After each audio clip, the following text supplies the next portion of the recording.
Halo semuanya, selamat datang kembali di channel kita. Di channel ini kita akan dengarkan sharing pengalaman dari orang-orang yang punya pengalaman menarik dalam hidupnya.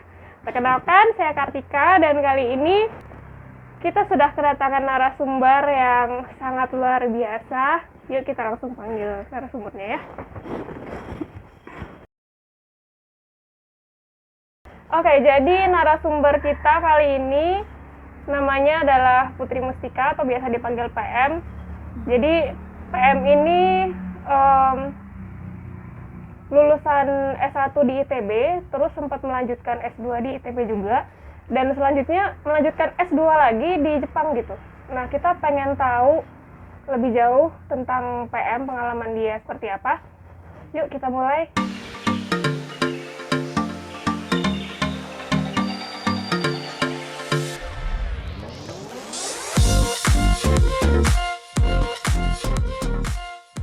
Gimana kabarnya nih? Alhamdulillah baik. Kita gimana? Alhamdulillah baik juga. Oke, jadi ini pertama kalinya kita podcastnya offline. Jadi kebetulan rumah kita tuh deket banget. Jadi kita di sini offline dan kita juga menerapkan protokol kesehatan ya. Kita pakai masker di sini. Oke, sebelumnya kita mau kenalan dulu nih sama PM. Mungkin bisa diceritakan secara singkat nama terus latar belakang sekolahnya seperti apa gitu. Halo, nama saya Putri Mustika Widarti Ningsih. Biasa teman-teman SMA atau S1 manggilnya PM. Saya baru lulus S2 di University of Tokyo atau lebih dikenal Todai dari jurusan Nuclear Engineering and Management. Baru lulus 2020 kemarin, baru tahun lalu. Wah, masih fresh from the oven ya.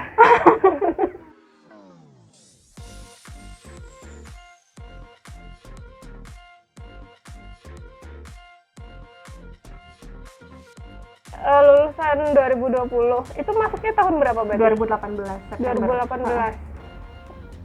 Sebelumnya berarti S1 di TB ya? Itu jurusan fisika ya? Jurusan Itu fisika. spesialisasinya apa di situ? Aku kemarin waktu S1 tuh ngambil biofisika. Biofisika tuh nyatu sama fisika nuklir. Jadi fisika nuklir dan biofisika. Tapi aku ngambil konsentrasinya di biofisika.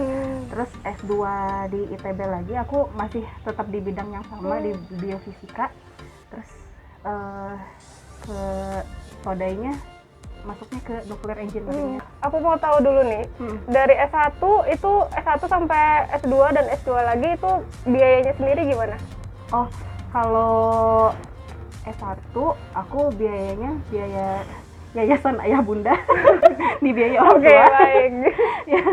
Nah, S2 ini qadarullah aku nggak dapet beasiswa meskipun udah berusaha mencari gitu, udah segala macam beasiswa mulai dari yang Pemprov, terus dari pemerintah juga, terus dari kampus juga, tapi qadarullah belum dikasih. Jadi waktu S2 di ITB tuh aku biayanya dari honor asisten akademik.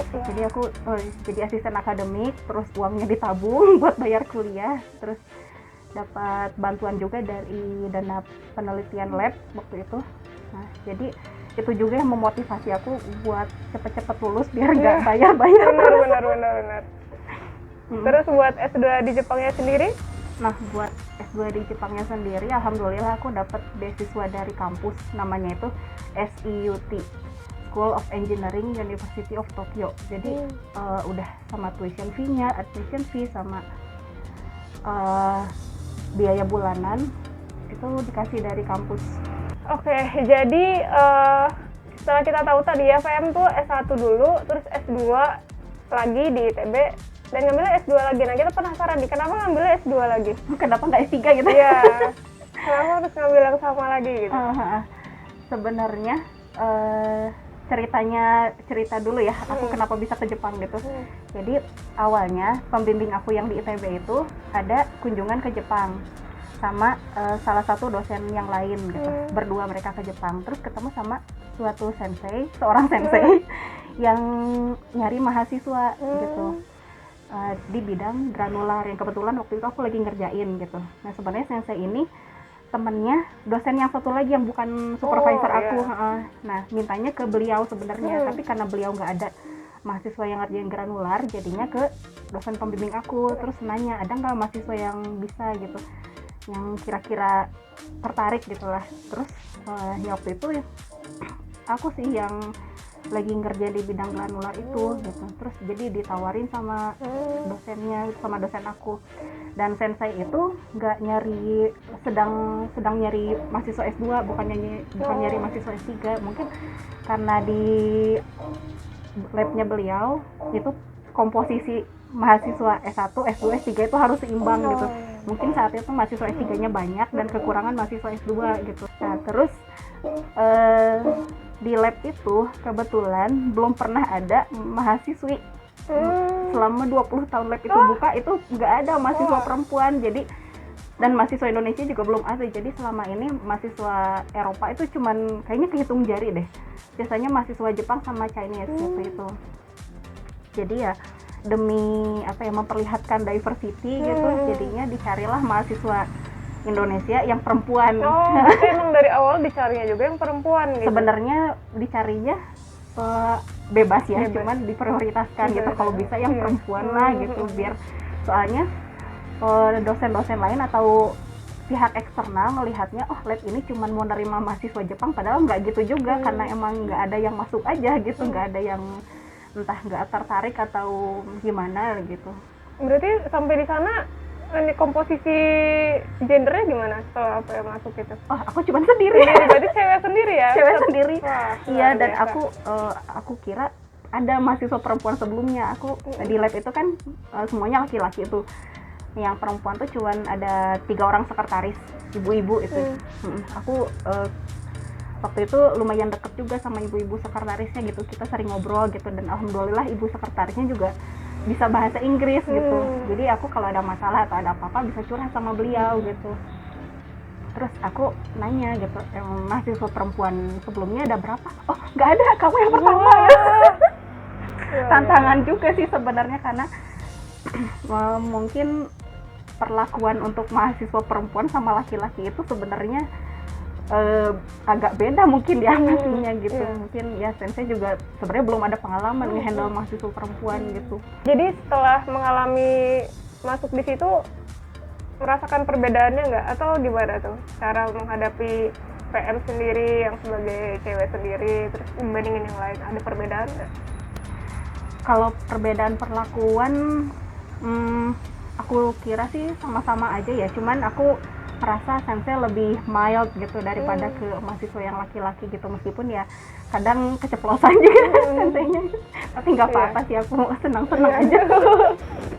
Oke, jadi ini menarik banget ya. Ternyata kan mungkin kita berpikir biasanya itu orang nyari-nyari gitu kan, nyari-nyari sendiri S2 atau S3 gitu. Ternyata itu dapat peluangnya dari dosen gitu, dan dosennya juga sebenarnya bukan dosen supervisor langsungnya gitu. Jadi kita bisa belajar juga yang pertama nih dari link ya, link atau jaringan tuh ternyata bisa menjadi jalan rezeki kita lah gitu. Terus tadi PM juga jadinya dapat dari jalur itu dan dapat beasiswa dari kampus juga ya. Jadi nggak perlu mikirin juga untuk cari beasiswanya seperti apa. Nah untuk bidangnya sendiri kan nuklir nih. Nah itu sendiri sebenarnya gimana ya? Jadi nuklir, mungkin bisa diceritakan sedikit tentang nuklir di Indonesia atau di Jepang kayak gitu, dan apakah peluang beasiswa atau kuliah di nuklir ini memang banyak di Jepang atau di mana gitu? Karena kalau di Indonesia kan sepertinya kurang terbatas ya. Lebih terbatas daripada di Jepang. Di Jepang itu sebenarnya ada banyak universitas yang bidang nuklirnya bagus gitu, termasuk salah satu yang favorit juga di Todai gitu. Dan tapi di Todai ini jurusan nuclear engineering itu peminatnya masih lebih banyak di jurusan lain gitu, sehingga nuclear engineering aku rasa sih masih butuh mahasiswa gitu. Jadi mungkin kesempatan untuk masuk ke nuclear engineering itu masih besar gitu. Jumlah mahasiswanya juga kalau dibandingin sama jurusan lain masih lebih sedikit. Waktu itu aku sih, angkatan aku masuk ke sana tuh cuman ada 5 mahasiswa baru. Berarti sebenarnya nuklir di Jepang sendiri itu masih dalam pengembangan atau gimana? Masih terus berkembang, bukan masih dalam pengembangan, tapi selalu berinovasi sih, selalu ada ada celah untuk kita berkontribusi di bidang nuklir itu. Jadi kan yang tahun 2011 itu kan ada kecelakaan nuklir ya, yang Fukushima gara-gara tsunami gitu. Nah itu jadi ada penelitian baru lagi gimana caranya supaya bikin safety system yang lebih tinggi lagi gitu, gimana cara ningkatin efisiensi supaya lebih ekonomis gitu. Sebenarnya masih di nuklir tuh masih banyak banget peluang untuk berkontribusi sih menurutku. Nah kalau menurut PM sendiri di Indonesia sendiri gimana nih untuk bidang nuklir di Indonesia? Apakah hanya jurusan nuklir yang ada di Universitas di Indonesia itu hanya sekedar untuk apa gitu, untuk apa ada kalau misalnya kebutuhan SDM di bidang untuk pengembangan nuklirnya itu masih kurang atau memang tidak menjadi prioritas kayak gitu? Oh iya menarik sih Tik. Sebenarnya nuklir itu kan nggak selalu tentang reaktor yang gede-gede gitu kan. Tapi nuklir itu juga ada di rumah sakit. Di rumah sakit kayak apa contohnya? Kayak kayak Ronsen. Oh iya. Sama radioterapi untuk ngobatin kanker dan lain-lain gitu. Berarti di Indonesia sendiri sebenarnya masih ada lah ya peluang buat masih banyak banget lah. Kalau untuk programnya ini sendiri kan kemarin ada program dari kampus seperti itu ya, ada beasiswa. Nah itu apakah akan terus ada atau gimana? Apakah sekarang misalnya masih dicari gitu mahasiswa untuk penerusnya kayak gitu untuk sekolah di situ? Sebenarnya kan aku programnya tuh bukan lembaga ke lembaga ya, tapi orang ke orang gitu. Jadi selama ini sih sensei aku cuman tahu pembimbing aku aja gitu. Jadi hanya menjalin kerjasama dengan pembimbing aku aja, dan sayangnya saat ini setelah aku pulang belum ada yang nerusin lagi ke sana.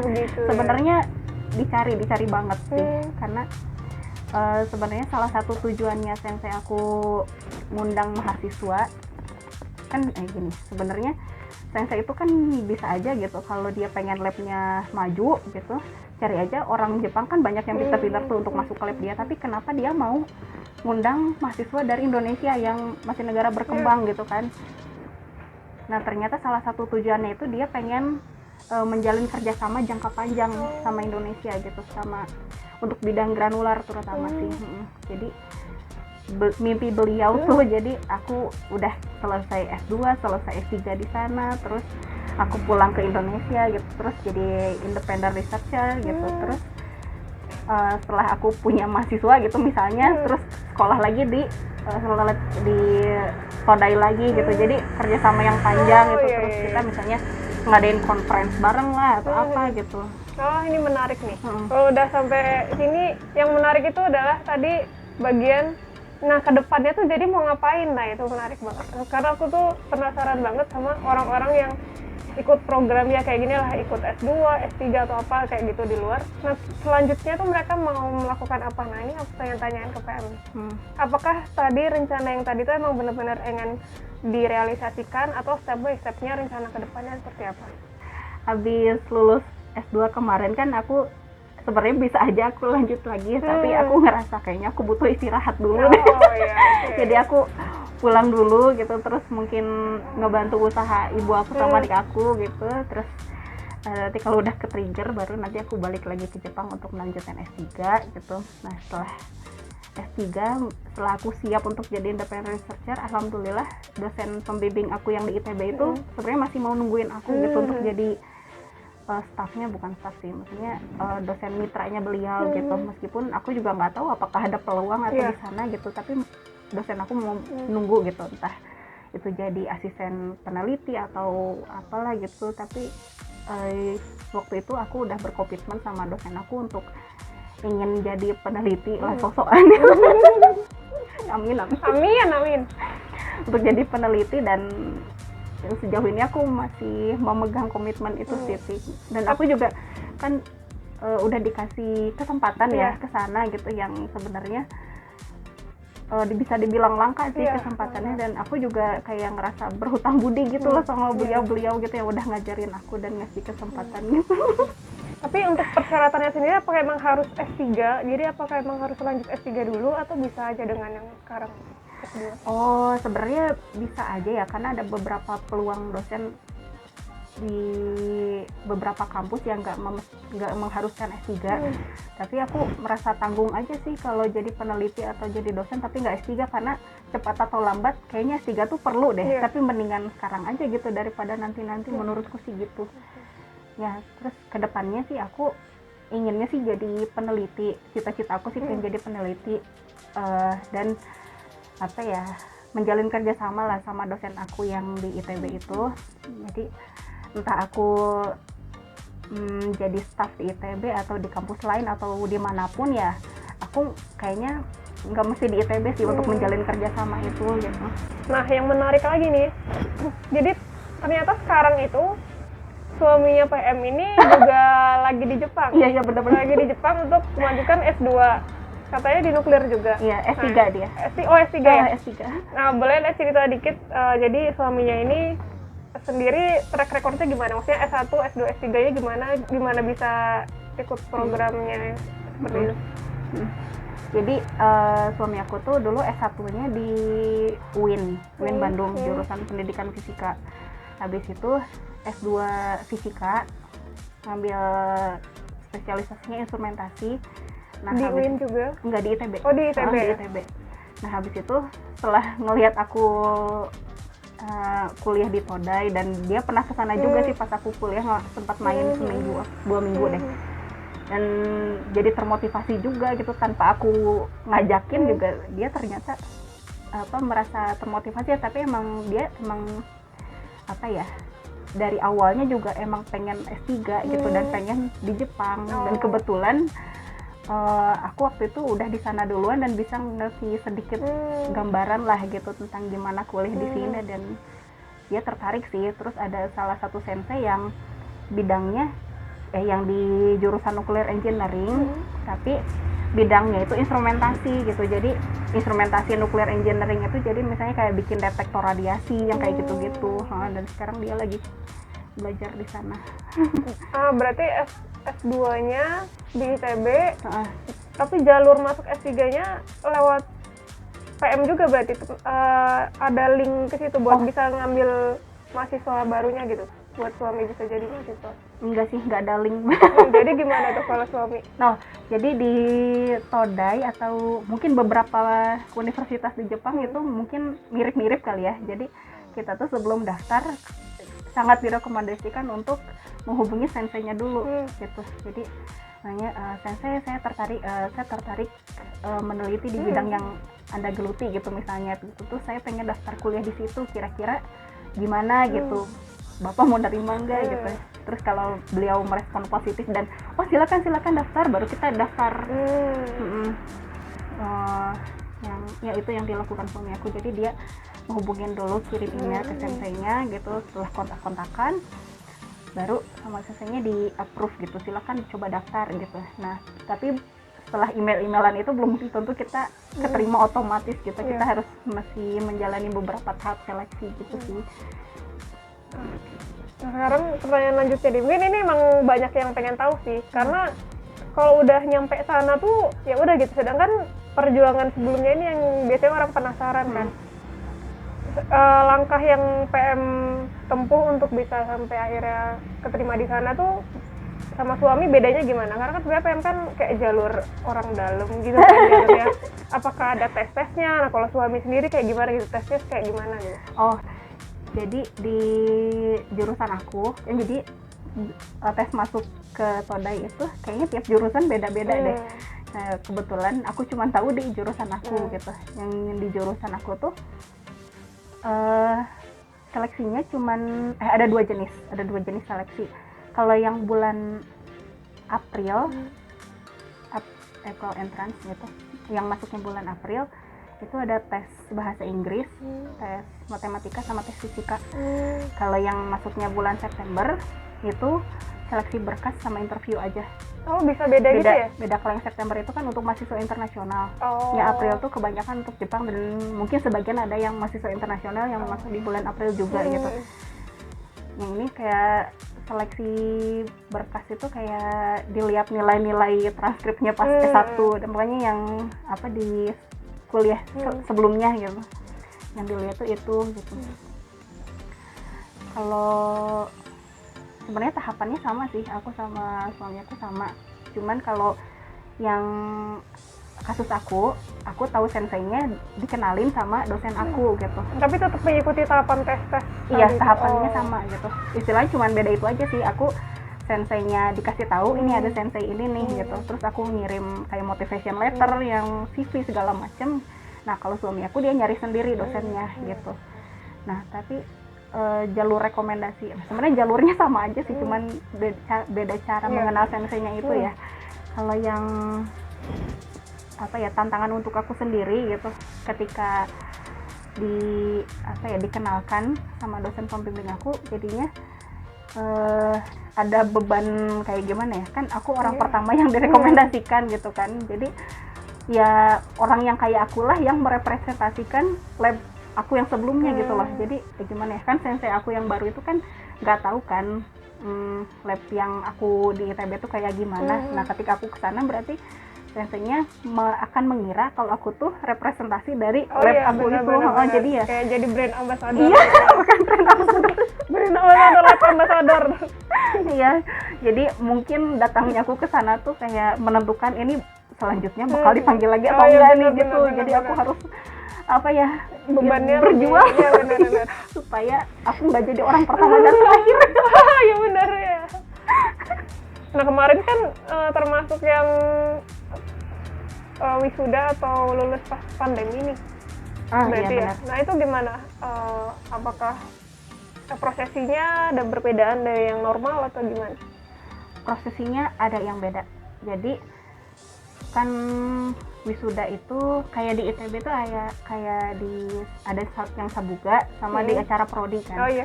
Yang seluruh kampus bareng-bareng semuanya pakai toga di dalam suatu aula besar, sama di acara prodi masing-masing gitu kan. Nah, tapi kalau yang sekarang ini pas pandemi itu yang di hall besarnya itu cuman representatif aja gitu. Jadi kayak best student-nya lah gitu yang aku maaf. Tapi nggak ada online-nya ya. Kalau sekarang kan di Indonesia tuh pada online. Oh iya, yang untuk mahasiswa-mahasiswa lainnya gitu yang biasa-biasa aja.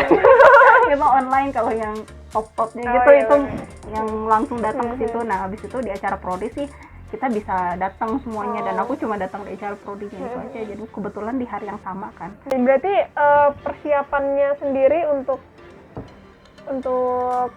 mengikuti seleksi masuk universitas di sana tuh hanya mempersiapkan yang tadi ya, ujian bahasa Inggris sama ujian fisika matematika bahasa Inggris.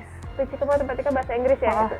Nah, emang nggak dipersyaratkan bahasa Jepang ya kalau untuk kuliah ya? Nah, ini menarik. Baik. Jadi di jurusan aku untungnya program S2 dan S3-nya itu emang program internasional yang emang kuliahnya full in English gitu. Kecuali kalau kita kan bebas ya mau ngambil kuliah di jurusan apa aja gitu. Jadi ya mesti hati-hati sih, jangan sampai ngambil kelas yang bahasa Jepang. Oh iya, benar. Tapi di sana ada kelas bahasa Jepang juga sih yang sebenarnya nggak wajib tapi kan perlu ya.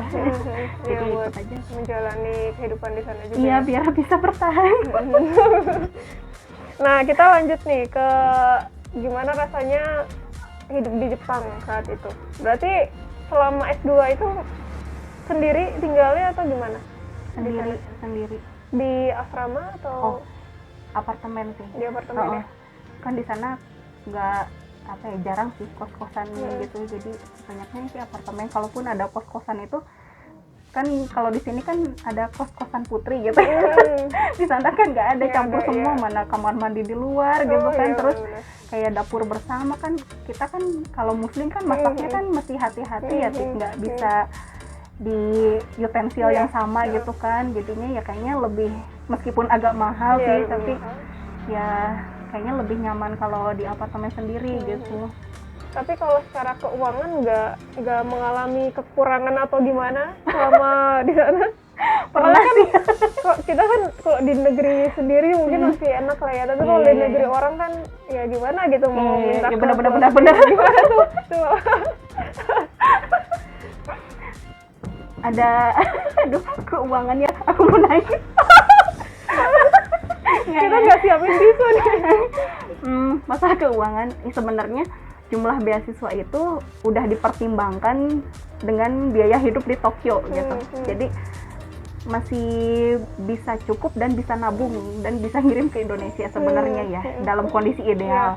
Cuman waktu itu aku pernah 2 kali mengalami kesulitan di ekonomi. Wah. Yang pertama itu pas datang ke sana itu kan aku beasiswanya bukan yang dibiaya pesawat dan lain-lainnya kan. Aku mesti biaya pesawat sendiri. Terus nah masalahnya itu di waktu dulu tuh kan belum pandemi ya, dan tiket ke sana tuh masih murah gitu loh, masih terhitung murah lah. Aku dapatnya di bawah 5 juta itu masih ada. Sekarang kan udah 7 juta ke atas, udah nggak paham lagi deh. Sebenarnya masih terjangkau sih harga pesawatnya. Cuman masalahnya itu pas datang ke sana, biaya nyewa apartemen itu di Jepang biasanya begitu masuk kita harus bayar 2-3 kali lipatnya dari biaya totalnya itu. Untuk deposit atau gimana? Bukan deposit. Jadi emang bayarnya segitu? Iya. Baik. Ya, dan masalahnya uang beasiswa aku tuh baru dikasih bulan depannya akhir. Gitu. Terus gimana cara bertahan? Ya, ke keluarga lagi. Alhamdulillah ya masih ada keluarga. Iya, dan untungnya waktu itu, bukan untungnya sih, qadarullah, aku baru nikah waktu itu. Jadi ada uang amplop. Ini salah satu strategi juga mungkin yang bisa. Tapi ya harus tahan mental karena kan baru nikah terus pisah gitu. Iya, benar-benar. Sama waktu itu aku pernah di tengah-tengah tahun kayak bulan Juni, Juli, Agustus itu lagi sering-seringnya conference. Nah, conference itu kita sistemnya di sana tuh reimburse. Jadi kita bayar dulu, nanti setelah konferensinya selesai, terus bulan berikutnya baru dikasih. Dan waktu itu aku lagi maraton banget nih, dalam 3 bulan itu ada 4 konferensi itu kan, dan salah satunya tuh di luar negeri. Dan aku harus bayar si konferensi itu dan bayar hotel waktu itu. Nah, aku nggak sanggup. Gimana? Karena kan di luar negeri kan, waktu itu di Belanda. Dan mungkin biaya hotel yang paling deket ke venue-nya itu kan nggak murah ya gitu. Jadi ya aku waktu itu terpaksa jujur sama sensei, aku nggak punya uang. Ya salah satu tips juga sih, jangan sampai kita nggak enak berkomunikasi sama sensei gitu. Ngejaga komunikasi sama sensei itu penting banget gitu. Jadi kesulitan apapun gitu, aku selalu cerita sama sensei. Entah aku demam juga aku cerita sama sensei. Pokoknya sensei kayaknya tahu kayak 80% kehidupan aku kayaknya, terutama yang di lab sih gitu. Dapat beasiswa, dapat pinjaman. Iya, dapat pinjaman dari sensei akhirnya sih. Waktu itu tuh kalau untuk orang Jepang itu nggak masalah karena mereka kebanyakan punya kartu kredit gitu. Terus aku waktu bilang sama sensei juga, sensei aku harus bayar hotel sendiri ya gitu. Iya, kamu bayar dulu aja pakai kartu kredit, nanti kita reimburse gitu. Tapi aku nggak punya kartu kredit kan, orang Indonesia kan kebanyakan nggak punya kartu kredit, maksudnya nggak dibudayakan untuk punya kartu kredit kan gitu. Ya, jadi akhirnya dipinjemin. Nggak di kartu kredit, dibayarin lah. Nah, terus pengalaman terberat mungkin selama menjalani S2 di sana itu apa? Dari sisi akademik boleh, dari sisi akademik dulu boleh, terus nanti juga dari sisi kehidupannya, mungkin karena jauh dari suami kan bisa aja gitu kan. Tapi kalau dari sisi akademik, gimana caranya nyelesain semuanya dengan lancar kayak gitu?